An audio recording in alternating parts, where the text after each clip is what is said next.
assez simplement, déjà, est-ce que tu peux te présenter et puis présenter Coquelicot, du coup? Oui. Alors, donc, effectivement, moi, je viens du monde du théâtre et encore avant ça, enfin, à la base, j'ai une maîtrise en lettres classiques. Donc, absolument rien à voir, effectivement, avec le domaine scientifique ou la chimie ou quoi que ce soit. Après, j'ai eu mon diplôme de comédienne et pendant 10 ans, j'ai travaillé donc dans le théâtre. Mais les dernières années, enfin, j'ai toujours été intéressée par surtout les médecines naturelles, alternatives. Mon père est botaniste, donc depuis toute petite, j'ai quand même eu beaucoup d'informations par rapport aux plantes, à leurs propriétés, à l'utilisation, que ce soit en tisane, en sirop, ou enfin, pas forcément cosmétique, mais voilà, l'utilisation des plantes. Et puis les dernières années, enfin, ça a été une remise en question un peu de tout, enfin, par rapport au monde, par rapport à là où on va, l'écologie, la planète et tout ça.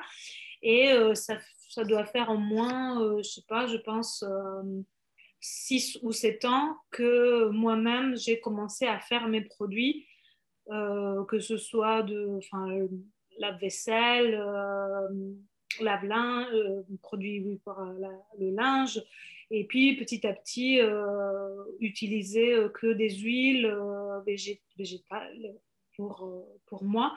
Alors, ce qui est assez paradoxal, c'est que moi, j'ai toujours très, très peu utilisé des cosmétiques de tout genre. Enfin, par exemple, les crèmes classiques, entre guillemets, je ne les supporte pas. J'ai jamais supporté ça. Je mets ça sur ma peau, j'ai l'impression que mes pores sont bouchés et que je transpire sous la crème. Enfin, ça me fait un effet assez particulier. Et donc, j'ai commencé à prendre plaisir, au contraire, d'utiliser justement des matières premières très simples, que je trouve au contraire très agréable à l'utilisation. Voilà, parfois, enfin, il y a des personnes qui peuvent trouver gras les huiles, par exemple. Moi, j'adore ça. Enfin, j'aime pas non plus être tartinée pleine d'huile, mais il y a des huiles qui sont exceptionnelles et qui ont un toucher en plus pas du tout gras. Donc, c'est super intéressant. Et une autre chose, j'aime beaucoup avoir les odeurs de ces matières premières pures, enfin brutes, l'odeur de la vraie matière première. Donc, voilà, je pourrais parler des heures là-dessus, donc j'essaie de ne pas m'égarer, je reviens à nos moutons. Donc voilà, depuis quelques années, pour ce qui concerne ma vie quotidienne, j'avais déjà fait beaucoup de changements. Petit à petit, je testais des choses solides aussi pour passer justement à un mode de vie un peu plus clean. Et il y a quelques années, j'ai eu une grosse crise de boulot. Enfin, mon travail, enfin, le travail de comédienne n'est pas facile, on va dire. Et quand on perd un petit peu la passion, ça devient encore plus compliqué, quoi, parce que du coup, on fait beaucoup de sacrifices, mais j'avais plus la passion que je pouvais avoir avant. Et du coup, je me suis remise en question. La remise en question a duré quand même 2 ans, je dirais, où tous les jours j'avais une idée. Ouais, tous les jours, il y avait quelque chose. Voilà, j'ai eu l'occasion et la chance aussi de pouvoir tester des petites choses. Par exemple, j'ai été formée au yoga par ma prof de yoga et j'ai donné des cours à sa place. Et j'ai dit, ouais, c'est sympa, mais je ne me vois pas faire ça tous les jours. Enfin, c'était. J'avais quand même, j'avais quel âge? J'avais 34 ans, donc je n'avais pas forcément envie de me remettre sur une formation de plein d'années, etc. Donc voilà, j'ai eu des occasions comme ça, une amie fleuriste, je suis allée travailler avec elle 2 jours pour voir si ça me plairait d'être fleuriste, quoi, voilà.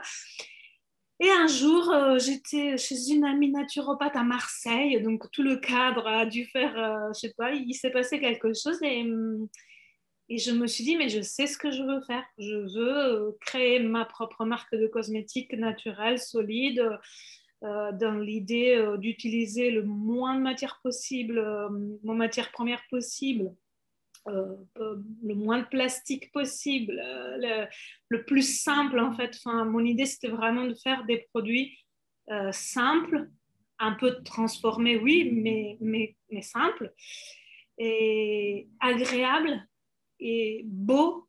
Enfin, pour moi, c'est hyper important qu'il y ait un côté créatif. Voilà, ce que je cherchais dans mon nouveau métier, c'était un côté manuel, j'avais besoin de faire de mes mains, Donc, dès le début, pour moi, c'était clair que je ne voulais pas donner à faire à un laboratoire.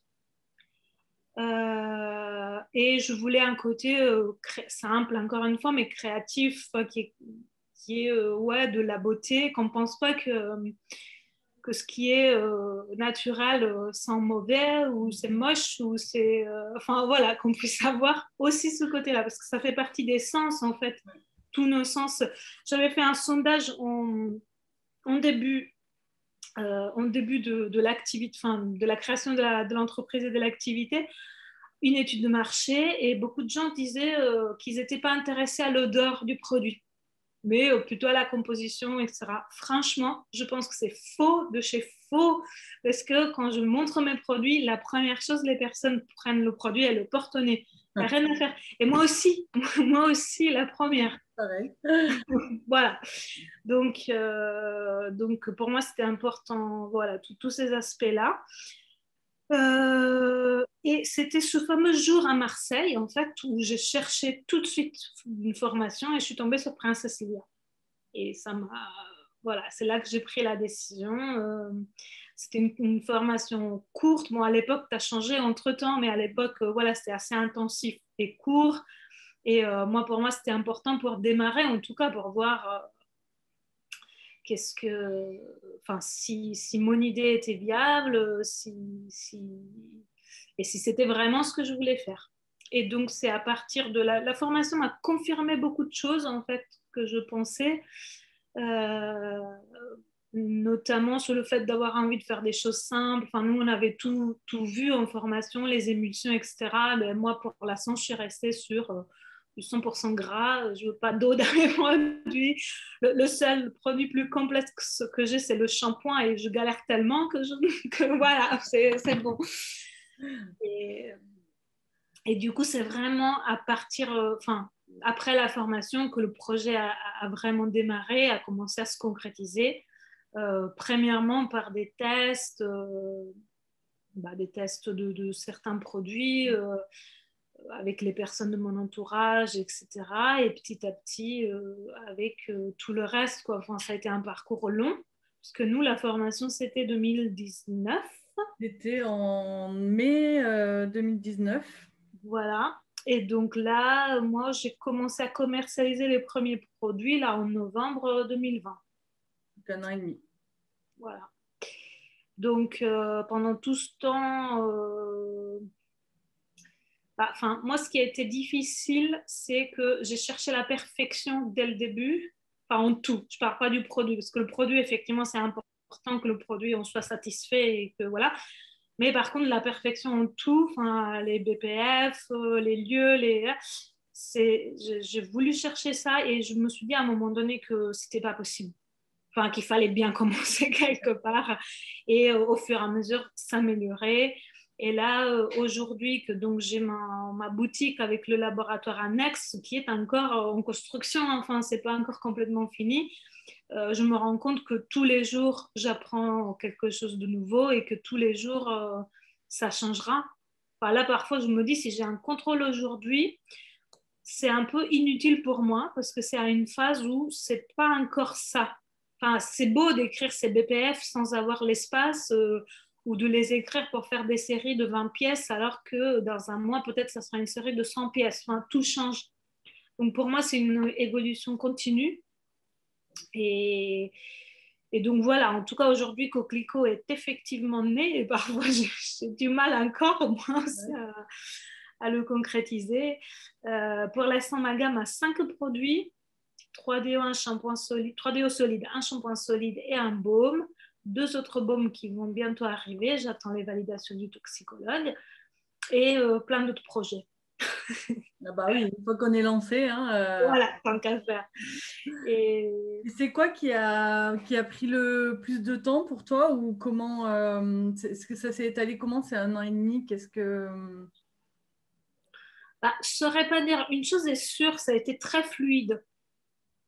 Enfin, les étapes, elles sont venues naturellement les unes après les autres. Là où j'aurais voulu en savoir plus au début, mais bon, maintenant je sais, donc c'est ça aussi l'expérience, c'est que moi j'avais formulé des produits et quand j'ai envoyé la formule au toxico, bah, il y avait des choses qui n'étaient pas acceptées. Donc ça, j'aurais aimé le savoir avant, parce que ça veut dire que bah, si on me dit, bon, par exemple, enfin, j'avais le déodorant et il y avait un taux de bicarbonate et j'avais changé la formule 1000 fois pour qu'elle soit voilà, pas trop dure, pas trop mou, assez désodorisant, pas irritant, etc., etc.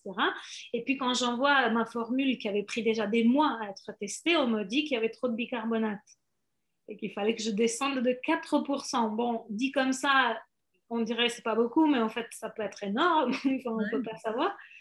Et du coup, c'est une perte de temps, entre guillemets, parce qu'on reformule et puis il faut refaire tester, il faut voir si ça marche, etc. etc. Donc ça, là, c'est là où j'aurais aimé en fait en savoir plus au début. Maintenant, j'ai appris, donc si j'ai un nouveau produit, je pose des questions en avance. Ouais. À l'évaluateur. Voilà. Oui. Ça, on le dit souvent, effectivement, maintenant, la formation, c'est pas hésiter à trouver l'évaluateur et échanger avec lui avant de passer des mois sur la formule, quoi. Ouais. Bah, je m'étais fait un peu avoir parce qu'avec l'évaluateur avec qui je suis, il y avait déjà dans le premier échange des règles à suivre, enfin des choses à ne pas faire. Donc je pensais que c'était tout, mais en fait non. Mais maintenant je sais. Je sais que quand on travaille avec une matière première particulière, je sais pas, une argile ou quelque chose comme ça, bah, il faut faire attention. Il faut voir si le fournisseur qu'on a est OK pour le labo ou pas. Avec Ah, l'eau, voilà. Donc, c'est pareil pour le shampoing. J'ai eu un souci d'argile, donc j'ai dû tout reformuler, changer de fournisseur, changer en partie ma formule, rajouter une matière première. Donc, ça a été, ça m'a fait recommencer plusieurs fois, quoi. Voilà. Ok, donc C'est là. le plus, c'est ça qui a été le plus dur, toi, dans ton projet, du coup? Alors, je pense que le plus dur, c'est plutôt vraiment trouver le local. Enfin, ça, c'était pas forcément le plus dur, les formulations, c'était plutôt une perte de temps. Enfin, si on pense qu'on peut avoir une validation en un mois, en fait, finalement, on l'a en 4 mois. Voilà, c'est plutôt ça. Par contre, trouver un local, ça a été plus compliqué. Parce qu'en plus, moi, je suis sur Paris, donc les prix sont très, très hauts et les locaux ne sont pas forcément adaptés à ce qu'on veut faire. Et là aussi, j'ai eu l'occasion de visiter plein de locaux. J'étais jamais assez persuadée. Ça me paraît toujours trop cher. Voilà. Mais finalement, je pense que le local qu'il fallait est arrivé au bon moment, au bon endroit, au bon prix. Enfin, voilà. Donc, ça a pris du temps, mais c'est arrivé au bon moment et quand ça devait arriver, quoi. Voilà. Et après, là où je rencontre des difficultés, et ça c'est encore un peu aujourd'hui, c'est de comprendre vraiment ce qu'il me faut en outils, aux machines. J'ai pas vraiment trouvé des interlocuteurs capables de dire ah oui, tu veux faire du shampoing solide tel quel, etc. Il te faut cet outil-là. C'est très difficile. Quand on parle avec des fournisseurs de labo, on est sur deux planètes différentes. Enfin, on m'a proposé des choses bon, déjà très très chères, mais surtout dont j'ai pas besoin. Voilà. Et quand on parle avec des fournisseurs de cuisine, bah, ils savent pas. Ouais. Donc c'est à nous de savoir. Et du coup, le passage en plus grande série et du coup, quelle machine, quels outils, etc. Ça, pour moi, c'est encore aujourd'hui une difficulté sur certaines choses. Ouais. Oui, puis en plus, tu peux contacter deux fabricants, enfin, deux marques qui fabriquent du shampoing solide et les deux vont avoir une façon de faire totalement différente parce que du coup, comme il n'y a pas de choses précises, tout le Oui. monde s'adapte un peu, enfin, essaye de trouver des solutions techniques, mais c'est Oui. toujours compliqué, ouais. Ouais, c'est ça. Enfin, j'ai l'impression que c'est à moi de me débrouiller beaucoup. Enfin, il y a pas une science exacte là-dessus, en tout cas pas pour l'instant, ça va peut-être venir, parce qu'on est de plus en plus quand même dans ce domaine. Et c'est là où je trouve le plus de difficultés. Et aussi, encore une fois, du temps. C'est-à-dire, encore une fois, c'est des tests, c'est des... Voilà, mon baume, qui était plutôt un baume onctueux, avec un grand robot mixeur, c'est devenu une chantilly hyper chantilly, sauf que par exemple dans mes étiquettes j'avais mis le poids et le poids d'un baume n'est pas le même qu'une chantilly. Donc là je vais changer, je vais mettre les millilitres pour être tranquille, mais enfin il y a des petites choses techniques comme ça que tous les jours en fait j'en découvre encore quoi. C'est encore dans l'expérimentation. Mm. Ok, et donc là officiellement tu as commencé à vendre depuis novembre, Oui. c'est ça? Oui, et au début, donc j'étais, ça je le dis parce que parfois les personnes ne trouvent pas forcément le local. Moi, j'étais du coup sur des locaux partagés. Mais bon, c'était pas simple. De un, parce que souvent c'est des cuisines et pas des laboratoires cosmétiques. Donc ça passe, mais il faut bien distinguer les deux activités. Il ne faut jamais se croiser. Enfin voilà, c'est un peu plus compliqué. Et puis aussi parce qu'encore une fois, moi je suis à Paris sans voiture, etc. Enfin, je me promenais avec mon caddie, les matières premières et tout ça. Voilà quoi, c'est pas. Bon, mais c'était vraiment pour le début. Et puis assez rapidement, j'ai eu le local quand même pour pouvoir.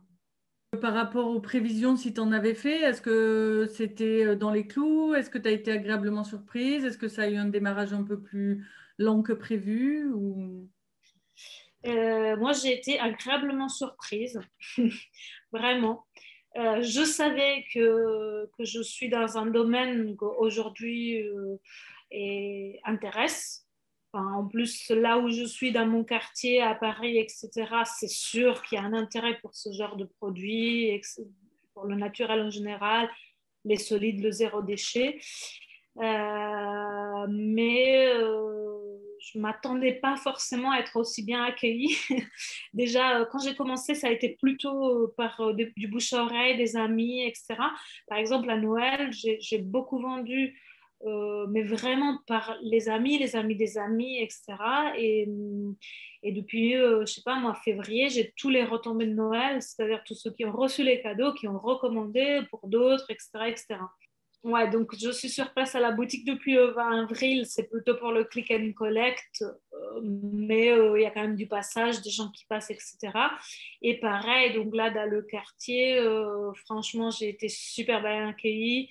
Les produits se vendent très bien. Et puis, bon, mon petit orgueil, c'est qu'à la boutique, j'ai plusieurs choses, c'est-à-dire j'ai des accessoires zéro déchet, j'ai du maquillage, j'ai d'autres voilà, d'autres petites choses.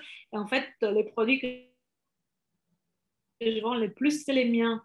Donc, je suis très contente quand même. Voilà, c'est mon petit. Bah oui. Et encore aujourd'hui, j'ai quelqu'un qui m'appelait, qui voulait faire un coffret cadeau et il aurait pu mettre ce qu'il voulait dedans. Parce que maintenant, j'étais obligée sur le site internet aussi de mettre tout ce que je vends à la boutique pour le click and collect. Donc, la personne aurait pu mettre ce qu'il voulait dans le coffret cadeau. En fait, elle a pris que mes produits à moi. Quoi. Donc, c'est. Voilà. Je pense que c'est déjà parce que les produits intéressent et après, le fait que ce soit fait sur place, enfin, ça plaît beaucoup. Ouais. Les gens voient. Moi, là, j'ai voulu faire exprès, c'était le projet dès le début, d'avoir mon labo avec une verrière qu'on puisse du coup le voir et le point boutique. Du coup, quand je dis aux gens que je produis juste derrière moi, bah, ils sont ravis de ça aussi. Enfin, ils peuvent voir avec leurs yeux et ça plaît beaucoup. Et du coup, est-ce que donc il y a eu le plus dur, mais est-ce qu'elle a été toi peut-être ta plus belle réussite ou enfin un truc qui vraiment t'a, ça peut être un petit truc, un grand truc, mais qui t'a marqué pendant ta création? Ah, les retours des gens, en fait. Enfin, parfois, il y a des choses qui me touchent profondément. Là, j'ai deux exemples extrêmes que j'adore. Enfin, c'est vraiment ce qui m'est resté dans le cœur. Une toute petite fille, j'étais sur j'avais été invitée dans un cabinet d'architecte pour montrer mes produits. Et une toute petite fille a testé le baume, elle le met sur sa peau comme ça, elle dit ah, mais c'est pour faire la peau toute douce. Et voilà, ça m'a vraiment touchée. En plus, c'était ma première sortie publique, quoi. Donc voilà. Et de même, de l'autre côté, une dame de 75 ans qui utilise le baume aussi, et elle m'en a commandé tout d'un coup 10 comme ça. Elle m'a dit oui, parce que l'été arrive et en fait, tu sais, la peau des vieux, ça fait un peu tout mou comme ça, et avec ton baume, j'ai une peau magnifique. Bah, voilà, c'est vraiment ça les retours des gens qui sont, enfin, qui me touchent au plus profond et qui donnent aussi la force de continuer quand parfois il y a des petites difficultés ou voilà. Ouais. Ouais, retour direct de son travail. Ouais. Et aussi là, le fait de pouvoir avoir un rapport direct avec ces personnes, en fait, quand ça passe pas forcément par Internet. Mais pareil, j'ai une dame qui m'a écrit une lettre, quoi. Enfin, qui m'a écrit une lettre pour me parler de tous les produits. Elle était ravie. Voilà. Et même si ça arrive que parfois les personnes disent ah mais je ne comprends pas trop, c'est difficile à utiliser, c'est un peu dur, c'est comme ça, c'est parce que effectivement c'est pas toujours évident pour tout le monde. Mais j'ai toujours eu des retours bienveillants en fait, ou parfois aussi des conseils, ou voilà. Donc ça pour moi c'était très important. C'est dur en fait de se sentir critiqué quand on a autant travaillé, donc l'accueil des gens c'est hyper important. Et du coup, toi, tu es toute seule, donc, et dans le labo et dans la boutique? Pour l'instant, je suis toute seule. Parce que de toute façon, enfin, une fois que j'ai décidé de prendre un local, ça fait des frais quand même très grands, même si j'ai eu de la chance finalement, mais c'est des frais énormes. Donc moi, j'ai la chance d'être indemnisée par le Pôle emploi pendant 2 ans en aide de création d'entreprise. Donc au moins, je ne dois pas payer mon salaire, mais je ne pourrais pas payer un autre salaire. En revanche, je me rends compte déjà dès maintenant que je vais avoir besoin de quelqu'un quand même, parce que c'est pas possible. Là, déjà, je pense pour Noël, bon, je suis déjà projetée à Noël, mais c'est comme ça. En tout cas, en boutique, je vais certainement avoir besoin d'une aide. Après, enfin, il y a plein de domaines où j'aurais besoin d'aide en vérité, que ce soit juste les réseaux sociaux, le site internet. Là, j'ai juste une personne donc, avec qui je travaille, qui est ma graphiste, qui s'occupe donc de tout le graphisme. Enfin, on voit ça un peu ensemble, mais du coup, là, c'est elle. Et c'est la seule personne en fait que j'ai payée depuis le début. Euh, et qui fait beaucoup de travail, même pas trop cher, je dois dire. Voilà, surtout qu'il me conseille sur plein de choses. Enfin, elle a aussi un point de vue que moi, j'ai pas. Et parfois, c'est pas qu'une question en fait d'être aidé parce qu'on n'y arrive pas, mais c'est que parfois, on a besoin du point de vue de quelqu'un d'autre, en fait. Pour avoir du recul, voilà. Et du coup, tu es passé par la case d'un prêt. Comment tu as tout autofinancé? Comment tu… J'ai tout financé. Je ne voulais pas, enfin, je me suis renseignée sur les prêts d'honneur, j'ai parlé avec les banques, pas trop. J'ai un tout petit peu parlé avec les banques, ça m'a suffi. Et là, j'ai suivi juste mon instinct, je n'avais pas envie. J'avais pas envie de me faire financer, j'avais pas envie d'un prêt, j'avais pas envie de payer des intérêts de fou. C'est ma famille en fait, c'est un apport familial. J'ai eu la chance d'avoir un petit peu d'argent de côté, et enfin, le mien, hein, et après voilà ma famille qui a aidé un petit peu. Et je me pose encore des questions sur cet investissement initial. Je ne sais pas s'il sera vraiment un jour complètement amorti en lui, mais en tout cas, ça aurait été un investissement pour moi, pour ma vie. Et voilà, l'important, c'est surtout qu'un jour, je puisse me payer mon salaire. C'est surtout ça. Bon, tu as 2 ans. Oui, voilà. C'est top ça. Enfin, moi, j'ai fait comme ça aussi. Hein. Ouais, je sais. Le chômage, c'est sûr que bon, c'est un avantage qui n'est pas négligeable au début de ne pas devoir se payer, quoi. Avoir Ouais. le temps de… Parce que c'est, voilà, se faire connaître, etc., ça prend du temps aussi. Et, que ça se dit. Oui. Oui, parce que là, tu vois, pour l'instant, je ne paye pas mon loyer, mais je vois le potentiel. Enfin, je vois très bien que mois après mois, c'est de plus en plus et que ça peut croître énormément. Mais il faut ce temps-là pour toute entreprise, d'ailleurs, je pense. Enfin, Carrément, carrément. Et du coup, si tu devais donner un conseil à quelqu'un qui voulait créer sa marque, Un conseil de quelqu'un qui est passé par là. Tu dirais Ne quoi? pas baisser les bras parce que effectivement il y a des difficultés. Mais on apprend avec ça en fait. Enfin, on apprend avec l'expérience, avec ce qui nous arrive et du coup forcément après c'est plus facile. Enfin, une fois qu'on a dépassé un obstacle, ça sera plus facile, c'est fait. Et enfin, c'est comment. Moi, j'ai jamais vraiment eu envie d'arrêter, mais j'ai encore aujourd'hui des personnes qui me contactent, des personnes que je ne connais pas du tout, qui me voient sur Instagram, sur Facebook, qui me contactent désespérées, qui pleurent au téléphone. Enfin, je comprends. Moi aussi, je suis passée par des phases comme ça. Mais c'est vrai que, enfin, il faut se dire que tout est possible. Par contre, il faut avoir de la patience, chose que moi, je n'avais pas forcément. Enfin, je voulais avoir tout de suite. Alors ça, non. Ça, non. Il faut se laisser le temps. Et il faut se dire que ce temps-là est précieux et que c'est normal enfin, il faut être patient, quoi. Passer par là. Et après, j'ai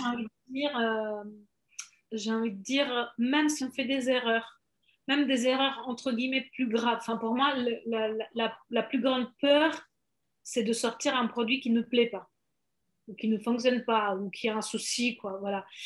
Et à un moment donné, là aussi, je me dis, bon, si jamais ça arrive, euh, l'esprit aussi d'un parcours comme ça, c'est d'avoir un rapport direct avec nos clients.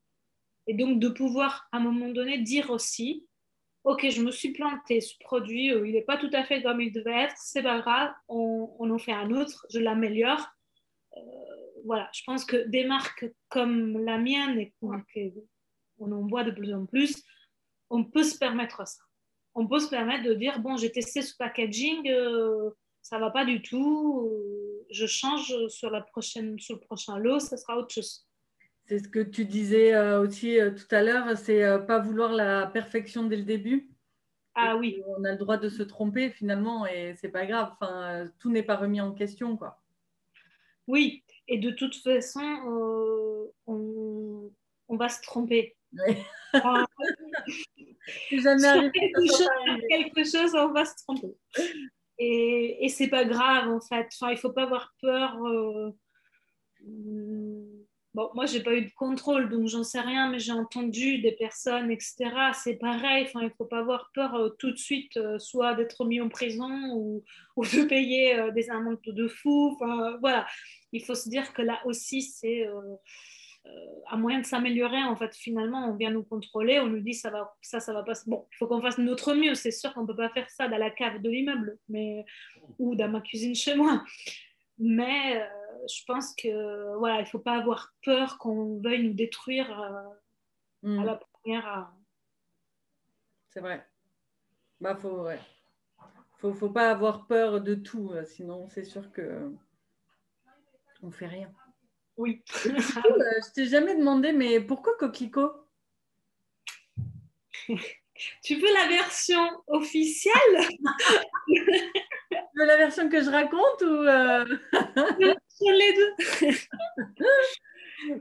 Non, alors dès le début, je voulais un nom de fleur. Ça, c'était juste le choix initial parce que j'adore les fleurs et parce qu'en général, une fleur a en soi toutes mes valeurs. Enfin, vraiment.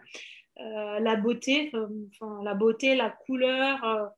Alors, le parfum, là, du coup, le coquelicot n'a pas cette chose-là, mais il n'en a pas besoin parce que c'est tellement une belle fleur qu'il n'a pas forcément besoin d'odeur. Donc ça, c'était voilà, l'histoire du début. Et le tout premier nom, c'était Prime Vert, parce que mon nom de famille, c'est Primavera. Donc voilà, j'y voyais, enfin, ça me plaisait bien. Sauf qu'il y a une marque de produits alimentaires un peu diététiques, des beurres végétaux, etc., qui s'appelle comme ça. Donc c'était trop... alors ça allait pas. Et du coup, c'est grâce aussi à mon amie, donc la graphiste, qui m'a suivi dès le début, avec qui on faisait souvent des débriefings, on parlait comme ça. Et un jour, on a sorti, je sais pas, toutes les noms de fleurs. Et on est tombé d'accord sur coquelicot. Parce que, enfin, pour plein de raisons, c'est une fleur quand même qui a plein de symboles. Déjà, cette couleur rouge qui est, enfin, pour moi en tout cas, pour moi, c'est vraiment la couleur de la passion, la couleur du feu. Voilà, enfin. Euh, et ensuite, bon, ça a été quand même le symbole de la lutte contre les pesticides. Et surtout, c'est une fleur qui pousse partout sans besoin de rien. Et au contraire, on la tue si on met quelque chose, quoi. Et, et on peut tout manger du coquelicot. Ah, On peut tout utiliser du coquelicot. Et ça, c'est vraiment quelque chose qui m'a convaincue. Donc, je me suis amusée la première année. Je travaillais je faisais un petit boulot alimentaire dans une épicerie-restaurant. On avait une terrasse et derrière un jardin un peu abandonné où il y avait des tonnes de coquelicots. Donc, j'ai vu toute la progression d'un coquelicot, la perte des pétales, etc. Et je ne sais pas comment ça s'appelle, je sais plus comment ça s'appelle, le truc qui a les graines à l'intérieur. Encore là, une fois que c'est séché, on peut l'ouvrir et prendre les graines et les manger ou les replanter, etc. Et c'était, enfin, c'est incroyable, quoi. Les pétales, on peut les manger en salade. Enfin, voilà, plein. Moi, ça m'a beaucoup puis plu ça sonne bien, en plus. comme symbolique. Ça sonne bien. Voilà, et ça plaît beaucoup d'ailleurs. Le nom il plaît beaucoup, le logo plaît beaucoup, voilà. Et puis le choix de l'écrire comme ça, c'est parce que moi je suis italienne et l'idée c'était quand même à un moment donné de faire quelque chose avec coquelicot aussi en Italie. C'est pas encore le cas, mais ça va peut-être arriver. Donc je voulais que ce soit lisible. Donc finalement, parfois c'est des choix de cœur et parfois c'est aussi des choix de logistique, quoi, en quelque sorte. De marketing international. International, voilà. Mais je trouve aussi qu'écrit tel quel, Mais oui, oui, carrément, c'est joli écrit comme ça, c'est bien rond. En plus, ça fait beaucoup de ronds. C'est bon, top, top, top, top. Bon, et du coup, donc là, les prochaines étapes là, donc l'ouverture officielle du magasin, parce que du coup, tu as ouvert en confinement, non? oui, Tu as réussi à pas ouvrir, encore. voilà, t'as pas ouvert officiellement encore, c'est que le click and collect. Ouais, donc là, normalement, l'ouverture officielle, c'est le 19, si rien ne change. Bon, à voir ce qui se passe, parce qu'à partir du 23, je suis en congé mat. Oui, c'est comme ça, c'est la vie, il faut pas. On ne Voilà. choisit pas tout, des fois, tout vient en même temps. Voilà. Mais non, la boutique va continuer de fonctionner. Il y a une artisane qui est en dépôt-vente chez moi, une artisane du quartier, qui va reprendre quelques créneaux, donc on va rester ouvert. Et franchement, là aussi, enfin, déjà les gens voient bien que je suis enceinte, donc voilà. On m'a déjà demandé si je reste ouverte ou comment faire si on veut commander. Enfin là, en tout cas dans le quartier, enfin l'accueil est vraiment génial, donc je verrai pour les prochains mois. Puis l'été c'est un peu particulier, surtout à Paris, mois d'août, souvent il y a personne. Voilà, on verra. Et puis, je compte faire une vraie inauguration en septembre, en fait, finalement. Et qui va lancer un peu après la période de Noël qui arrive, quoi. Bah oui, voilà. Bon, c'est bien, plein de projets.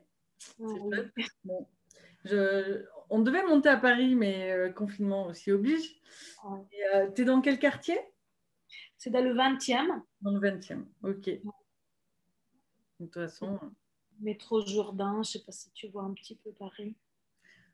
non, je suis pas.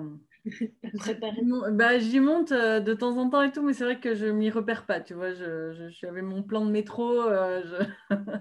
Mais en tout cas, il me tente de venir voir ça de mes yeux. En tout cas, sur Instagram, je suis et tout, c'est beau, mais il me tente de voir ça vraiment de mes yeux. Oui. Bon, top. Et est-ce qu'il y a quelque chose que tu aimerais partager ou sur lesquels on n'aurait pas discuté et qui, toi, te paraît important? Il y a une chose que j'y ai pensé tout à l'heure, puis ça m'a échappé par rapport au conseil. Euh, Moi, je crois que là, j'ai fait enfin pas une erreur, mais j'ai pas osé faire quelque chose qu'en fait on peut oser. C'est de demander aux autres enfin, aux autres marques ou aux autres artisans, etc. Demander conseil, voilà, parce que moi, on me demande souvent et Ouais, je réponds avec plaisir. demandes. Pardon? Tu reçois beaucoup de demandes? Oui, il y a des gens qui me demandent, qui sont passés par les mêmes étapes et qui veulent savoir des petites choses, etc. Et je réponds sans problème, quoi. Enfin, ça me pose aucun problème. Moi, je l'ai pas fait. Et je l'ai fait quelques fois, mais avec des personnes entre guillemets, je connaissais un peu, quoi. Mais j'ai pas osé le faire. J'avais peur de la concurrence et tout ça, tout ça. Donc, j'ai pas osé le faire. Et je pense en fait qu'on peut oser. Et au pire, là aussi, au pire, on aura un nom. Ouais. Voilà, enfin, voilà. Et ça peut être utile en fait. Mm. Parce que parfois, surtout si on est seul comme moi, on peut se sentir très seul. Ouais. Et, et en fait, ça peut vraiment être utile à plein de niveaux d'avoir le retour d'expérience d'autres personnes comme nous, quoi. Mm. On peut gagner, bon, ça peut faire gagner du temps et puis ça peut aussi remotiver. Enfin, c'est toujours pareil en fait. C'est de voir que tout le monde passe toujours un peu par les mêmes étapes. Oui, Donc, quand tu disais, quand tu vois qu'il t'appelle en train de pleurer et tout, tu te dis, ah tiens, je me souviens. Moi aussi, j'ai eu des phases un peu. Donc, ouais, mais tu as raison. Il ne faut pas hésiter à demander. Surtout que maintenant, il y a beaucoup d'artisans, justement, beaucoup de petits et du coup qui s'entraident pour. Voilà, parce que la concurrence, c'est les gros. Enfin, oui, entre petits, il n'y a pas vraiment de concurrence, entre guillemets, quoi. Je veux dire, c'est ouais. tellement un petit marché. Oui, surtout que souvent on est autour de chez nous. Enfin, on cherche pas forcément à aller vendre beaucoup plus loin, quoi. Donc, enfin, moi, j'y vois pas d'inconvénient.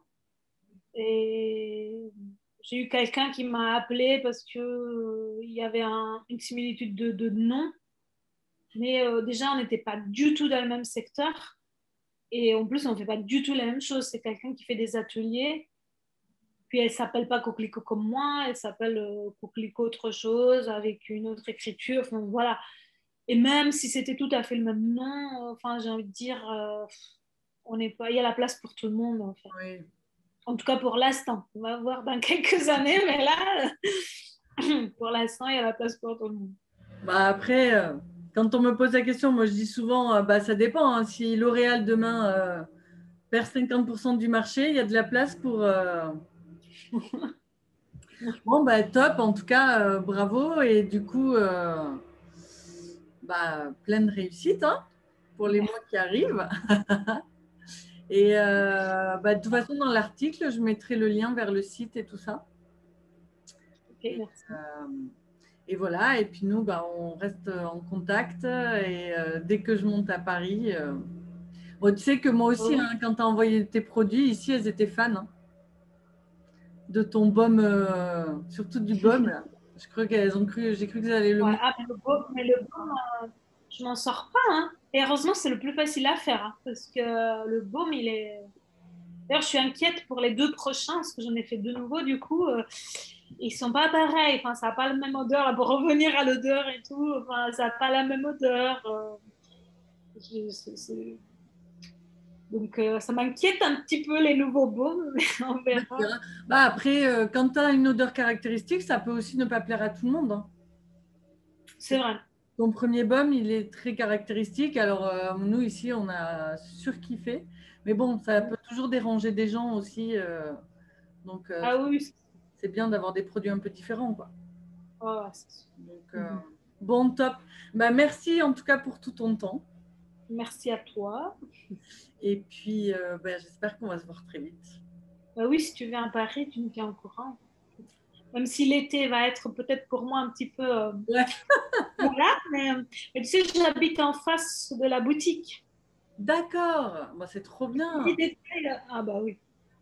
Ah non, mais quand je disais tout à l'heure que le bon local arrive au bon moment, et voilà, En fait, j'ai déménagé en octobre et j'ai trouvé le local en face tout de suite après, quoi. Donc, Ah, mais nous, on le dit souvent, tu sais, parce qu'on a déménagé, nous aussi. Et ok. on dit souvent que. Parce qu'il y en a un qui nous est passé sous le nez et c'était le local parfait et tout. Et puis quand on ne l'a pas eu, j'ai dit non, mais c'est pas grave, c'est parce qu'il y en aura un autre et qui Ouais. sera mieux. Et c'est toujours comme ça en fait. C'est un échec. Ouais, il n'y a pas de secret. Mm. Bon, ça marche. Bon, mais merci beaucoup, Linda. À très, très vite, du coup. Merci à toi et à bientôt.